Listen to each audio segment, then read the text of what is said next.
Bouldering intervention for children with differences associated with ADHD. So this was a pilot study. I'll start by talking about the rationale. I'm standing here because there's lots of transitions and I can't just be moving in 10 minutes. Okay, so young people with ADHD, we know that there's a range of outcomes associated with this group of people in terms of education, mental health, in terms of the prison population as well. My selection criteria wasn't based on diagnosis, so some of the children in this intervention had a diagnosis, some of them didn't. I recruited with the SENCO to identify young people who had some of those difficulties associated with ADHD. Maybe they're on the wait list. And there's some of the reasons why I chose not to focus on diagnosis. And so I think we're all aware that there's a lot of medication used in ADHD. I've put a question mark there because I'm not saying that I think it's over-medicalized, and I think it can work really well for lots of people, often in collaboration with other approaches. But there's been a big increase. So this is data between 2000 and 2018. So prescriptions have quadrupled in boys and ninefold in girls during that time. And so there's really good evidence for medication reducing symptoms, perhaps less understanding of long-term effects.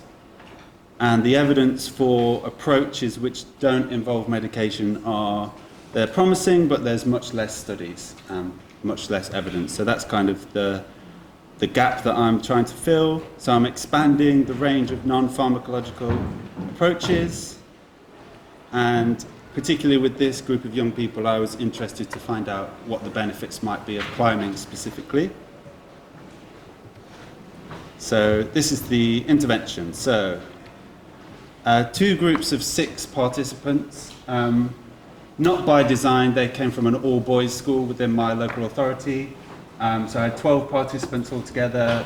There were weekly sessions, Year 7 and Year 8 boys. Each session was around 2 hours, more like 3 hours sometimes. And there was 2 climbing instructors delivering that session. And so this is the basic kind of structure. So the climbing center where we were placed had a really nice yoga studio that I was able to use at the start of every session. So we always started in there. And that's where we did the kind of group rapport building and psychoeducation. So that was where I brought in the psychological side of things, thinking about some of the intervention approaches that I've used with young people, sort of giving them information about their own fight and flight response, about emotions, about attention, about regulating those things. So that was all happening in the studio.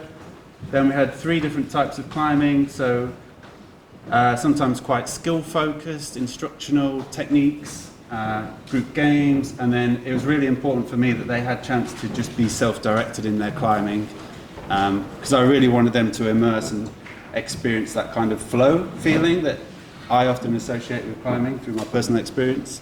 And then we'd go back to the studio and reflect on the session and have a chat about some of the strategies that we've been using.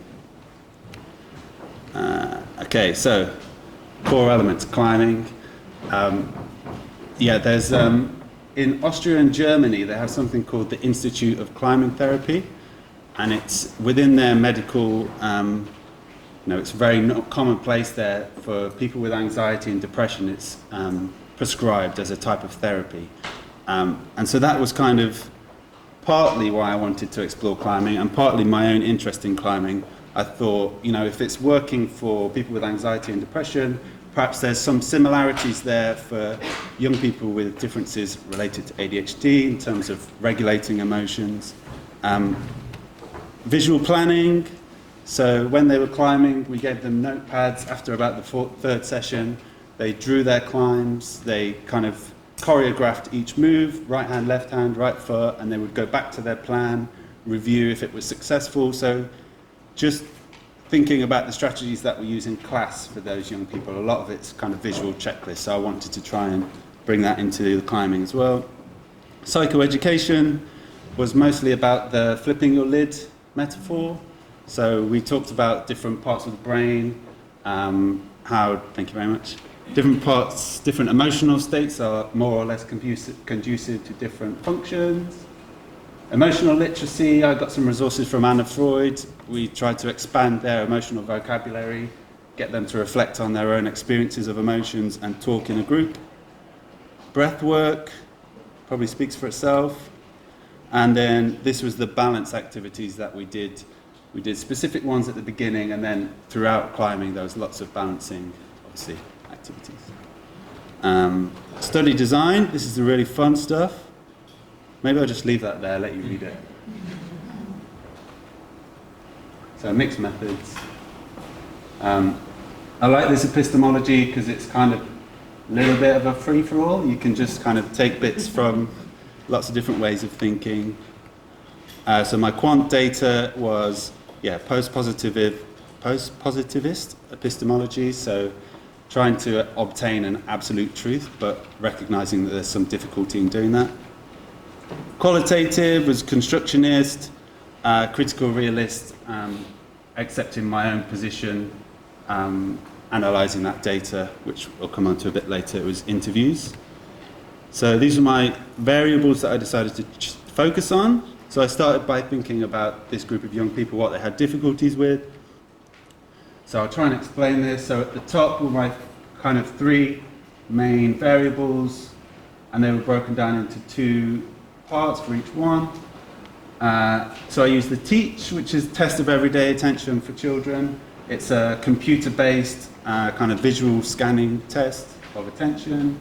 And then I used the BRIEF, which is a questionnaire. I used the parent form and the self-report form for those four areas over there. And then post-intervention, semi-structured interview. So my research questions were kind of probably what you'd expect from a pilot study. So research question one was, can a psychologically informed bouldering intervention improve these variables for this group of young people?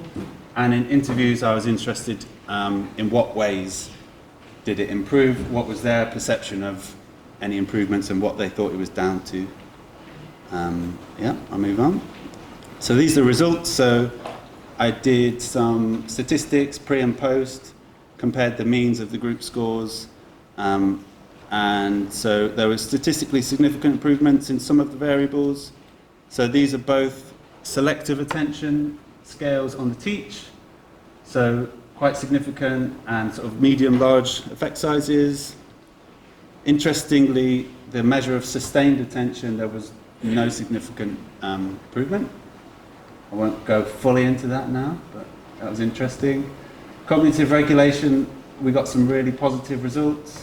So the third one down was kind of marginally significant, the rest were pretty significant results. So this is all questionnaire data, so before and after, so it's the self-report, the participants' perceptions and the parents' perceptions of these skills had shown some improvement, pre and post. Emotion regulation, no statistically significant improvements. And the full thesis goes into that a bit more. You might already have some hypotheses about that, why that might be. I find it really interesting that there was some positive and then there was kind of nothing going on with this part of the data, which was interesting. So this was the qualitative data. I did semi-structured interviews. I did a reflexive thematic analysis. These were questions about, an example of the question would be, do you feel like there's been a change in the way that you approach a multi-step problem or in the way that you regulate your attention? And some of the themes that I drew out in my analysis, I'll just put them there. So these came up quite a lot. I'll move on. Okay, and so I just wanted to share some quotes from those interviews. So this is one of the main themes. I'll just leave that there for you to read. Not real names.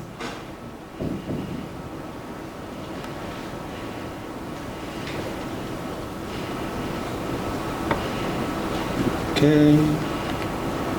And then this one is about regulating internal processes.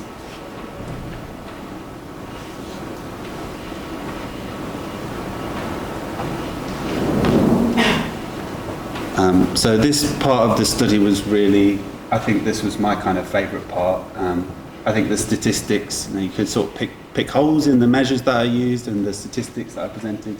But it was really nice to hear the young people talk about using the strategies from the intervention in the classroom. Some of them talked about it at home as well. I don't know if it's in one of those, in my room. So I really enjoyed getting that data from those young people.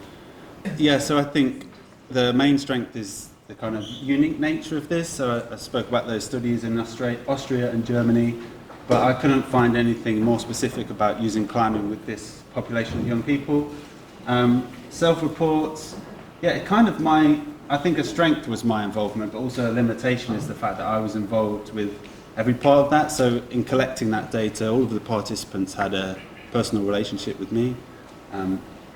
And so there's obviously an element of social desirability, and then implications. So yeah, I had 12 young boys. It would be interesting to see what differences would be in a group of non-male presenting participants, either mixed or an all-girls group, and different forms of climbing. I'd be quite interested to try much higher forms of climbing with ropes where there's a bit more of a fear response. I was actually hoping when I designed this that they were going to be scared, and they weren't. None of them. I was like, were you scared? Did you do the breathing? They were like, no, not really. So I underestimate that a little bit. And for EPs, I think, maybe just useful to think about what alternatives are out there, particularly in terms of, this is an exercise, physical intervention, maybe something that's not talked about as much. I'll leave it there.